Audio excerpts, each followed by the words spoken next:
আমরা সকলে অবগত আছি যে গতকালকে কাশ্মীরের একটি উপত্যকা পেহেলগাঁওয়ে যেভাবে হিন্দু পর্যটকদের এলোপাথারি গুলি করা হয়েছে এবং নৃশংসভাবে হত্যা করা হয়েছে, আজকে এরই প্রতিবাদে পুরো পশ্চিমবঙ্গ জুড়ে বিজেপির থেকে আন্দোলন চলছে এবং আমাদের আলিপুরদুয়ারেও একইভাবে আন্দোলন আমরা সংগঠিত করেছি।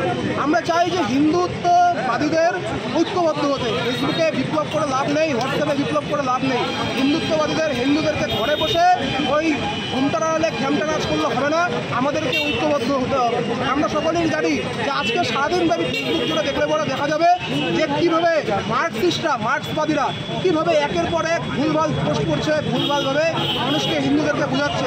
তারা বলছে যে সন্ত্রাসের কোনো ধর্ম হয় না, সন্ত্রাসের একই ধর্ম, কিন্তু আমরা বলছি সন্ত্রাসের দুটো ধর্ম হয় না, সন্ত্রাসের একটাই ধর্ম হয়।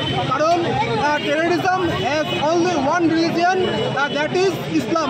তাই আমাদের ঐক্যবদ্ধ হতে হবে, আমাদের সংগঠিত হতে হবে। আমরা বিদ্যার্থী পরিষদের থেকে আজকে এই বার্তাই দিলাম এবং আলিপুরদুয়ার শহরে, আলিপুরদুয়ারের প্রাণকেন্দ্র চৌবত্তে আমরা আজকে টায়ার ঘোরালাম এবং পাকিস্তানের পতাকা